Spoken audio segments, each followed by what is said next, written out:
জয় শ্রীকৃষ্ণ। রাধে রাধে। নমস্কার প্রিয় বন্ধুরা, সিআর মোটিভেশন চ্যানেলে আবারও নতুন একটা পর্বে আপনাদের সবাইকে স্বাগত। বন্ধুরা, জ্যৈষ্ঠ মাসের প্রতি মঙ্গলবারে পালিত হয় মঙ্গলচণ্ডী ব্রত। মা মঙ্গলচণ্ডীর সাপ্তাহিক পূজা হয় পুরো জ্যৈষ্ঠ মাস ধরে। পরিবারের মহিলারাই এই ব্রত পালন করেন, তবে পুরুষেরাও এই ব্রত রাখে এবং উপোস করে এবং পুজো করেন। জ্যৈষ্ঠ মাসে জয় মঙ্গলচণ্ডী ব্রত বা জয় মঙ্গলবারের ব্রত মূলত মা দুর্গারই পূজা। মঙ্গল অর্থে শুভ এবং চণ্ডী অর্থে দেবী দুর্গা। আসুন বন্ধুরা, জেনে নেই জ্যৈষ্ঠ মাসে জয় মঙ্গলচণ্ডী ব্রতের ব্রতকথা। কৈলাসে বসে একদিন ভগবতী বললেন, পদ্মা, মর্তলোকে আমার পূজা প্রচার করতে হবে। পদ্মা বললেন, মা, কি করে হবে? ভগবতী বললেন, আমি মরতে গিয়ে বুড়ি বামিনীর বেশে পূজা প্রচার করব। যেমন বলা অমনি ভগবতী কৈলাস থেকে মরতে এসে ধনপতি বেনের বাড়িতে গিয়ে ভিক্ষে চাইলেন। বর দুপুরবেলা রোদ যা যা করছে, বামিনী ভিক্ষা নিতে এসেছে। বেনে বউ তাড়াতাড়ি ভিক্ষে দিতে গেল। বামিনী বুড়ি বললেন, মা, তোমার কয় ছেলে কয় মেয়ে? বেনে বউ বলল, আমার 7 মেয়ে, ছেলে হয়নি। যেই সেই কথা শোনা অমনি বুড়ি বললেন, কন্যা আটকুড়ির মুখ দেখতে আছে, কিন্তু পুত্র আটকুড়ির মুখ দেখতে নাই। আমি ভিক্ষা নেব না। এই না বলে বুড়ি লাঠি টকটকিয়ে চলে গেল। আর কিছু দূরে গিয়ে একটা বটগাছের তলায় বসলো। এইদিকে বেনে বউ সেই কথা শুনে আছাড় গিয়ে পড়ল আর কাঁদতে লাগলো। সেই কান্না শুনে 7 মেয়ে, বেনে, দাস দাসী সকলে ছুটে আসলো এবং জিজ্ঞাসা করলো। তখন বেনে বউ বুড়ির সব কথা বলল। বেনে তখন বুড়িকে খুঁজতে বের হলো। এদিক ওদিক খুঁজতে খুঁজতে বেনে দেখলো বটগাছের নিচে বুড়ি ঠেস দিয়ে বসে আছে। বেনে অমনি বুড়ির পা দুটি জড়িয়ে ধরে বললে, মা, তুমি আমার বউয়ের হাত থেকে ভিক্ষা না নিয়ে চলে এসেছো, তা মা, দয়া করে আমার ছেলে হবার উপায় বলে দাও। বুড়ি বললেন, আমি বুড়ি মানুষ, কি উপায় বলবো বল? তবে এই ফুলটি নিয়ে যা, ঋতু স্নানের দিন তোর বউকে এটি ধুয়ে জল খেতে বলিস, তবে তোর ছেলে হবে। বেনে তখন ফুলটি নিয়ে বাড়ি গিয়ে তার বউকে দিয়ে সব কিছু বলল। দেখতে দেখতে বউ ঋতু স্নান করলো। তারপর মা দুর্গাকে স্মরণ করে ফুলটি ধুয়ে জল খেলো। বেনে বউ পুয়াতি হলো। 9 মাসে গোটা করে বেনের সাথ দিল। বুড়ো বয়সে ছেলে হয়েছে বলে বেনের কি আহ্লাদ। 10 মাস 10 দিনে বেতা উঠল। ছেলে আর কিছুতেই হয় না। চারিদিকে লোকজন ছুটাছুটি করছে, পাড়ার বউরা বলাবলি করছে, বুড়ো বয়সে পোয়াতি হয়েছে, কতই না কষ্ট পাচ্ছে। এইদিকে ভগবতী বুড়ির বেশ ধারণ করে বেনের বাড়ির খিড়কির সামনে এসে দাঁড়িয়ে দেখলেন বেনের বাড়িতে কত লোক যাতায়াত করছে, কত জনে কত কথা বলছে। তিনি একজনকে জিজ্ঞাসা করলেন, হে মা, এখানে এত গোলমাল কিসের? একজন বললে, তুমি বুঝি কিছু জানো না? বুড়ো বয়সে বেনে বউয়ের পেট হয়েছে আর 4 দিন, ব্যথা পাচ্ছে, তবুও ছেলে হচ্ছে না। বুড়ি বলল, আমি একবার দেখতে পারি? সে বলল, কেন পারবে না, তুমি ভিতরে যাও। বুড়ি বরাবর আতুর ঘরে গিয়ে লোকজনকে বললেন, তোমরা বাছা ঘর থেকে বেরিয়ে যাও, আমি পোয়াতিকে একবার দেখি। তখন সকলে ঘরের বাইরে গেল। ভগবতী অমনি পেটে পদ্মহস্ত বুলিয়ে দিলেন। দেবা মাত্র তার ছেলের জন্ম হয়ে গেল। যাবার সময় বেনে বউকে বলে গেলেন, এর নাম জয়দেব রেখো। এই বলে তিনি চলে গেলেন। আবার কিছুকাল পরে ভগবতী কৈলাস থেকে মরতে এলেন বুড়ি বামনির বেশ ধরে। এসে তিনি লক্ষ্যপতি বেনের বাড়ি গিয়ে ভিক্ষা চাইলেন। বেনে বউ তাড়াতাড়ি তালা সাজিয়ে ভিক্ষা নিয়ে গেল। বুড়ি বললেন, হে মা, তোমার কয় ছেলে কয় মেয়ে? বেনে বউ বললে, আমার 7 ছেলে, মেয়ে হয়নি। সেই শুনে বুড়ি বলল, বাপ রে, পুত্র আটকুড়ির মুখ দেখতে আছে, কিন্তু কন্যা আটকুড়ির মুখ দেখতে নেই। আমি ভিক্ষা নেব না। এই বলে বুড়ি চলে গেল এবং গিয়ে একটা বটগাছের তলায় বসলেন। এইদিকে বেনে বউ আছাড় খেয়ে কাঁদতে লাগলো। কান্না শুনে লোকজন ছুটে এসে বেনে বউকে তুললেন। তারপর জিজ্ঞাসা করলেন, কি হয়েছে? সেই শুনে বউ বলল, একটা বুড়ি বামনি ভিক্ষে নিতে এসে যা তা বলে চলে গেল। লক্ষ্যপতি তখন লোকজন সঙ্গে নিয়ে বুড়িকে খুঁজতে গেল। খুঁজতে খুঁজতে দেখলো সেই বুড়ি বটগাছের টেস দিয়ে ঝিমুচ্ছে। তখন সে বুড়ির পা ধরে সব কথা বললে বুড়ি শুনে ঝুড়ি থেকে একটা ফুল নিয়ে তার হাতে দিয়ে বলল, এই ফুলটি ধুয়ে ঋতু স্নানের দিন জল খেতে বলো, তারপর মেয়ে হবে। লক্ষ্যপতি বাড়ি গিয়ে ফুলটি বউয়ের হাতে দিয়ে বুড়ির সব কথা বলল। এইদিকে ঋতুস্নানের পরে লক্ষ্যপতির বউ ফুল ধুয়ে জলকে পোয়াতি হলো। যেমনি দেখতে দেখতে 9 মাস হলো, অমনি গোটা করে বউয়ের সাধ দেওয়া হলো। তারপর 10 মাস 10 দিনে বউয়ের প্রসব ব্যথা উঠল। কষ্ট পেতে লাগলো সে। কত দায়ী এলো, কত কবিরাজ এলো, কিন্তু কিছুতেও কিছু কেউ করতে পারে না। এদিকে ভগবতী মরতে এলেন। তিনি লক্ষ্যপতি বেনের খিড়কির ধারে গিয়ে বললেন, বাচ্চা তোমরা এখানে কোথায় গিয়েছিলে? তারা বলল, লক্ষ্যপতি বউয়ের প্রসব ব্যথা উঠেছে, তাই আমরা দেখতে গিয়েছিলাম। বুড়ি বললেন, হে বাচ্চা, আমি কি একটু দেখতে পারি? তারা বলল, হ্যাঁ নিশ্চয়ই পারবে, তুমি যাও ভিতরে গিয়ে দেখে এসো। বুড়ি তখন বরাবরই আতুর ঘরে গিয়ে দেখলেন ঘর ভর্তি লোক। বুড়ি বললেন, তোমরা সব একটু বাইরে যাও, আমি একটু দেখি। বুড়ির কথা শুনে সকলে বাইরে গেল। তখন বুড়ি পোয়াতির পেটে পদ্মহস্ত যখনই বুলিয়ে দিলেন, অমনি বেনের বউয়ের একটি মেয়ে জন্ম নিল। মেয়েটি কলকল করে হেসে উঠল। তাই দেখে বুড়ি বলেন, এই মেয়ের নাম জয়াবতী রেখো। এই বলে বুড়ি চলে গেলেন। দেখতে দেখতে দিনের পর দিন, মাসের পর মাস, বছরের পর বছর, 7 বছরের হলো জয়াবতী। পাড়ার সব মেয়েদের নিয়ে পুকুর পাড়ে কাঁঠাল পাতা, দুব্বা, বেল পাতা, বনের ফল ফুল আর বালির নৈবেদ্য সাজিয়ে মা মঙ্গলচণ্ডীর পূজা করছে।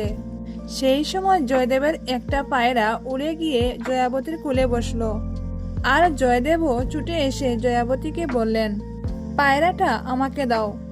অমনি জয়াবতী বলে উঠল, বা আমার কোলে উড়ে এসে বসলো, আমি তোমায় কেন দেব? জয়দেবও ছাড়বার পাত্র নয়। শেষে অনেক তর্ক বিতর্ক করে পায়রা নিয়ে জিজ্ঞাসা করলো, এ তোমরা কি করছো? জয়াবতী বলল, মা মঙ্গলচণ্ডীর পূজা করছি। জয়দেব বলল, এই পূজা করলে কি হয়? জয়াবতী বলল, হারালে পায় মনে জয়, পাড়ায় কাটে না, আগুনে পুড়ে না, জলে ডুবে না, সতী মেয়ের গড় হয়, রাজা মূলে রাজা পায়। এই কথা শুনে জয়দেব পায়রা নিয়ে বাড়ি এসে গুসা করে ঘরে ঢুকলো। বেলা দুপুর হলো, ছেলে এখনো নাইল না খাইল না, কোথায় সে? তখন বেনে বউ চারদিকে খুঁজলেন। তখন দেখলেন ছেলে গুসা করে ঘরে শুয়ে আছে। তখন তিনি ঘরে গিয়ে ছেলের মাথায় হাত বুলিয়ে কত আদর করলে এবং জিজ্ঞাসা করলেন, অসময়ে এমন করে শুয়ে কেন বাবা? জয়দেব বলল।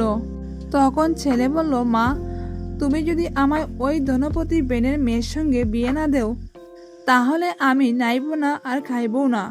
ছেলের কথা শুনে মা বললেন, এই কথা তার জন্য বাপ নাকি? তুই উঠ, নে নে খেয়ে নে, আমি তোর বাপকে বলে সব ঠিক করছি। লক্ষ্যপতি তখন বিয়ের সব ব্যবস্থা করলেন।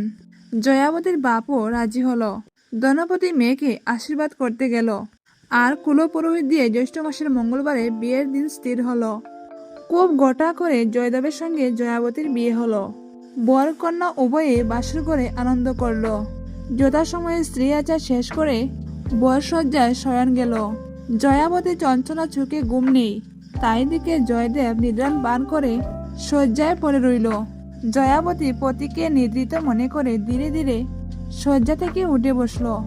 আর আঁচলের কুট খুলে গপ বার করে যখন কাঁদছে, তখন জয়দেব চোখ খুলে বলল, আমি যা জিজ্ঞাসা করছি তুমি তা সত্যি করে বলো। আমাকে টুকটাক বা গুনগান করলে?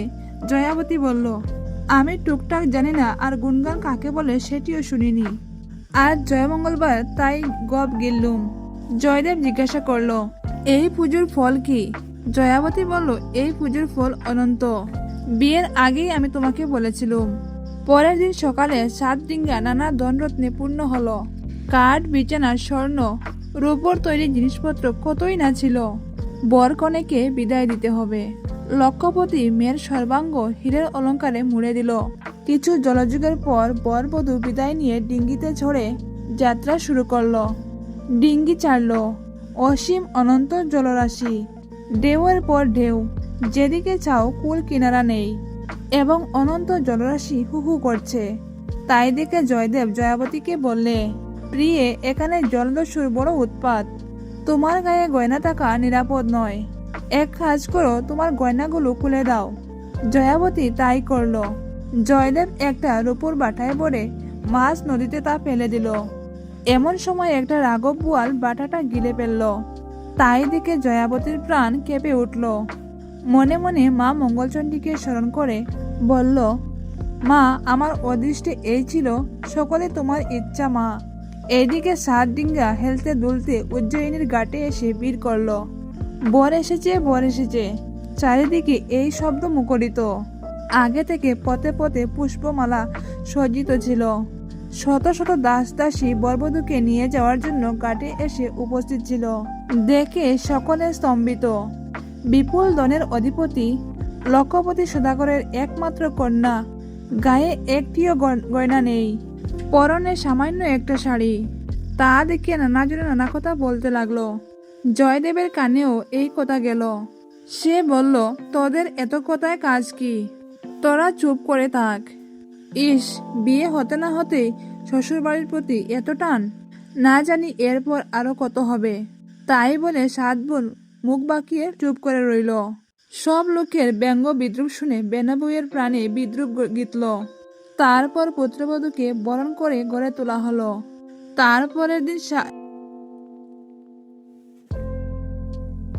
তারপরের দিন ছিল বৌভাত। আশেপাশের অনেক গ্রামের লোক নিমন্ত্রিত ছিল। ছেলেদের মাছের ফরমাস দেওয়া হলো। সকলেই কালি হাতে ফিরে এলো। বেনে এর কারণ জিজ্ঞাসা করলো। তারা বলল, হুজুর, আমরা যেখানে যত জলাশয় ছিল সবকিছু তন্ন তন্ন করে খুঁজেছি, তন্ন তন্ন করে জাল ফেলেছি, কিন্তু একটিও আঁশ পাওয়া গেল না।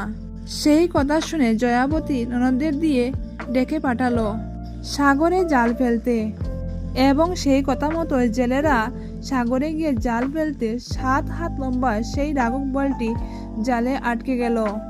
জেলেরা সেই মাছ এনে দিল। সকলের আনন্দের সীমা ছিল না। দাসীরা মাছ কুড়তে গেল, কিন্তু মাছের গায়ে বটি বিঁধল না। তখন জয়াবতী তার ননদদের জানালো, মাকে বলো কাপড়ের একটা কান্ডার করে দিক, আমি তার মধ্যে বসে মাছ কুটে দেব। বেনে বউয়ের কথা কানে যেতে সে হেসে বলল, পাগল মেয়ে, ও কি এত বড় রাঘব বোয়াল করতে পারবে? জয়াবতী তখন বারবার বলতে লাগলো, কাপড়ের কান্ডার হলেই সে মাছ কুটে দেবে। জয়াবতী তার মধ্যেই প্রবেশ করলো। তার জন্য কাপড়ের কান্ডার তৈরি করা হলো। মনে মনে সে মা মঙ্গলচণ্ডীর পাদপদ্ম স্মরণ করে মাথায় যে কাজল ছিল তা দিয়ে মাছের মাথায় টেকালো। অমনি মাছ খণ্ড খণ্ড হয়ে রূপোর বাটা বেরিয়ে পড়ল। জয়াবতী তখন বাটা খুলে গয়নাগুলি গায়ে নিয়ে বাইরে বেরিয়ে এলো। সকলে খুব অবাক হলো এবং স্তম্ভিত হলো। কাঠের পুতুলের মতো দাঁড়িয়ে রইল। কারো মুখে কোনো কথা নেই। সকলে মনে করলো জয়াবতী মানবী নয়, মানবী রূপী স্বর্গের দেবী। কিছুক্ষণ পর আনন্দে সকলে বলল, জয়াবতী যখন অন্যের অসাধ্য মাছ কেটে পেরেছে, তখন ওকেই রান্না করতে হবে, না হলে আমরা কেউ খাবো না। তাই শুনে আর দেখে বেনে বউ বলল, ও মা, সে কি কথা? আমার অতটুকু ছোট বৌমা, সে কি করে রাঁধবে? জয়াবতী শুনে শাশুড়িকে জানালো, আমি রাঁধবো, কেউ আপত্তি যেন না করে। অমনি রান্নাঘর পরিষ্কার করা হলো। নতুন উনান তৈরি হলো। সমস্ত আয়োজন ঠিক করে জয়াবতী রন্ধনগৃহে প্রবেশ করে মা মঙ্গলচণ্ডীকে স্মরণ করল। জয় মা মঙ্গলচণ্ডী, তোমার পাদপদ্মই আমার ভরসা। মনে মনে এই বলে সে রান্না শুরু করলো। রান্নার সুরভিত গন্ধে চারিদিকে আমোদিত। তাই দেখে সকলে বলে উঠল, নববধূ পরিবেশন না করলে আমরা আহারই করব না। তারপর তাই হলো। হাজার হাজার লোক লাইন দিয়ে বসে পড়ল। আর জয়াবতী মা মঙ্গলচণ্ডীকে স্মরণ করে পরিবেশন করতে লাগলো। সকলেই খেয়ে তৃপ্তি লাভ করলো। সকলে বলল, এমন খাওয়া তারা জীবনে খায়নি। কামনা করি জয়াবতী একটি সুসন্তান লাভ করুক। তার অন্নপ্রাশনে আমরা এমনি করে সকলে খাবো। এখন জয়াবতীর বয়স 11। মা মঙ্গলচণ্ডীর দয়ায় তার গর্ভের লক্ষণ প্রকাশ। 3 মাসে কানাকানি, 4 মাসে জানাজানি, 5 মাসে দই মিষ্টি, 7 মাসে বাজা, 9 মাসে সাধ দেওয়া হলো গোটা করে। 10 মাস 10 দিন পূর্ণ হতে শুভক্ষণে, শুভ লগ্নে, শুভ তিথিতে বিনা কষ্টে অন্যের অজ্ঞাতসারে একটি দেবতুল্য পুত্র সন্তান জয়াবতী প্রসব করল। আত্মীয় স্বজন, দিন ও দুঃখী, আহত অনাহত অতিথি সকলকে সযত্নে ধনরত্ন মিষ্টি বিতরণ করা হলো। সবাই নবজাত পুত্রকে মনের সুখে আশীর্বাদ করে চলে গেল। 5 দিনের দিন জয়াবতী ছেলেকে শুয়ে স্নান করতে গেল। আর সেই অবসরে জয়দেব ঘরে গিয়ে ছেলেকে পাঁচুটের পনের ভিতর ফেলে দিয়ে আসলো। মা দুর্গা খুবই রেগে গেলেন এবং মা দুর্গা ব্রহ্মাকে ছেলেকে রক্ষা করতে বললেন। জয়াবতী স্নান থেকে এসে দেখে একটি সুপুরুষ ব্যক্তি ছেলেকে কোলে নিয়ে বসে আছে। পরিচয় জিজ্ঞাসা করলে ব্রহ্মা বললেন, আমি যেই হই জানবার কোনো প্রয়োজন নেই। ছেলেকে একা রেখে গিয়েছিলে, কখন কি বিপদ ঘটে এই আশঙ্কায় আমি ছেলেকে রক্ষা করেছি। এখন তুমি তোমার ছেলেকে নাও বলে ছেলে দিয়ে চলে গেল। 6 দিনের দিন আবার জয়াবতী ছেলেকে শুয়ে দিয়ে স্নান করতে গেল। আর জয়দেব ছেলেকে আবার গরুর পায়ের নিচে গিয়ে রেখে আসলো। ভগবতী সব জানতে পারলেন এবং সেই মুহূর্তে গরুর পায়ের থেকে ছেলেকে নিয়ে তিনি বসে রইলেন। জয়াবতী ফিরে এসে দেখে বলল, কে মা তুমি? ছেলেকে কুলে নিয়ে বসে আছো? ভগবতী বললেন, তুমি ছেলেকে একা রেখে চলে গেলে, তাই বিপদের আশঙ্কায় আমি ছেলেকে নিয়ে বসে আছি। তোমার ছেলেকে তুমি নাও বলে ছেলেকে দিয়ে তিনি চলে গেলেন। আজ আর দিন, তাই ছেলের কল্যাণে 8 কৌড়ে হবে। আজ জয়াবতী তেল মেখে স্নান করতে গেল। আর জয়দেবও ছেলেকে নিয়ে হাতির পায়ের তলায় রেখে আসলো। এদিকে মা ভগবতী সব জেনে হাতিকে বলে পাঠালেন যে সুর দিয়ে পিঠে করে ছেলেকে রক্ষা করতে। জয়াবতী স্নান শেষ করে এসে দেখলেন ছেলে হাতির পিঠে খেলা করছে। তাই দিকে জয়াবতী জিজ্ঞাসা করলেন, কে তুমি? হাতি রূপে আমার ছেলেকে রক্ষা করছো? হাতি বলল, তোমার ছেলে একা ছিল তাই ওকে রক্ষা করছি। এখন তুমি তোমার ছেলেকে নাও। এই বলে ছেলেকে দিয়ে হাতি বনের দিকে চলে গেল। আজ 9 দিন ছেলেকে শুয়ে জয়াবতী স্নান করতে গেল। আর জয়দেব ছেলেকে নিয়ে গিয়ে অশ্বিনীর পদতলে রেখে আসলো। আর তখন ভগবতীর আদেশে অশ্বিনী ছেলেকে খুলে নিয়ে দাঁড়িয়ে রইল। জয়াবতী স্নান করে এসে ফিরে দেখলো ছেলে অশ্বিনীর পিঠে খেলা করছে। সে জিজ্ঞাসা করলো, কে তুমি? অশ্বিনী বলল, তোমার ছেলেকে রক্ষা করেছি। তুমি এখন তোমার ছেলেকে নাও, আমি যাই। জয়াবতী তখন ছেলেকে কোলে নিল আর অশ্বিনীও চলে গেল। ছেলের 1 মাস পূর্ণ হলো। আজ ষষ্ঠী পূজা। জয়াবতী ছেলেকে তেল হলুদ মাখিয়ে স্নান করিয়ে শুইয়ে রেখে নিজে স্নান করতে গেল। জয়দেব ছেলেকে নিয়ে পুকুরের পাখে পুঁতে দিয়ে আসলো। জয়াবতী স্নান করে যেমন উঠতে যাবে অমনি আঁচলে টান পড়ল। ফিরে দেখে জয়াবতী ছেলে। অমনি সে তার ছেলেকে কোলে নিল। যথারীতি ষষ্ঠী পূজা সমাপ্ত হলো। আজ 6 মাস ছেলের অন্নপ্রাশন। গোটার আর শেষ নেই। 7 গায়ে লোক নিমন্ত্রিত হলো। সবাই এসে বেনে বাড়িতে হাজির হয়েছে। জয়াবতী ছেলেকে শুয়ে স্নান করতে গেল আর জয়দেব ঘরে ঢুকে ছেলেকে 7 টুকরো করে কেটে তাড়াতাড়ি সে ঘর থেকে বেরিয়ে গেল। এদিকে ভগবতী রেগে রুষ্ট হয়ে গেলেন। তিনি তখন অমৃত কুণ্ডের অমৃত নিয়ে বেনে বাড়িয়ে গিয়ে ছেলের কাটা অঙ্গে ছিটিয়ে দিলেন। ছেলে অমনি জীবিত হয়ে উঠল। আর ভগবতী ছেলেকে কোলে নিয়ে বসে রইলেন। জয়াবতী স্নান করে এসে ভগবতীকে দেখে জিজ্ঞাসা করলেন, তুমি কে মা? ভগবতী বললেন, আমি যেই হই তোমার ছেলে নাও। এই বলে জয়াবতীর কোলে ছেলে দিয়ে চলে গেলেন। জয়দেব ঘরে এসে বললেন, জয়াবতী, তোমার ব্রতের সবগুলি তো ঠিক হলো, কিন্তু একটি তো হলো না। জয়াবতী বলল, সময় হলেই হবে। কিছুদিন বাদে সেই দেশের রাজা মরে গেল। রাজা শ্বেতহস্তি রাজা খুঁজতে বের হলো। বেরিয়ে জয়দেবকে দেখতে পেয়ে সুরে করে পিটি নিয়ে সিংহাসনে বসিয়ে দিল। জয়দেব রাজা হলো আর জয়াবতী রানী হলো। তারপর সুখে স্বাচ্ছন্দ্যে ঘর সংসার করতে লাগলো। আর মা মঙ্গলচণ্ডীর পূজা চারিদিকে প্রচার হলো। কিছুদিন রাজ্য করবার পর ছেলে মেয়েকে বিয়ে দিল। তারপর স্বর্গ থেকে রথ এলো, জয়াবতী এবং জয়দেবকে রথে নিয়ে চলে গেল। সোনার মঙ্গলচণ্ডী রূপার বালা, কেন মা মঙ্গলচণ্ডী এত বেলা? হাসতে হাসতে তেল হলুদ মাখতে, সাদা শাড়ি পরতে, আঘাত কাত করতে, অপদ পদ করতে, চোরের বন্ধন কুচাতে, অবিবাহিতের বিয়ে দিতে, নির্ধনীকে দন দিতে, আকুতির কুদ দিতে, কানাকে চুক্ক দিতে, অন্ধের নাবি দিতে, অরাজকে রাজ্য দিতে। তাই হলো এত বেলা। এই মন্ত্র 3 বার বলে প্রণাম করে তারপরে গপ খেতে হয়। অতঃপর জয় মঙ্গলচণ্ডীর ব্রতকথা এখানেই শেষ।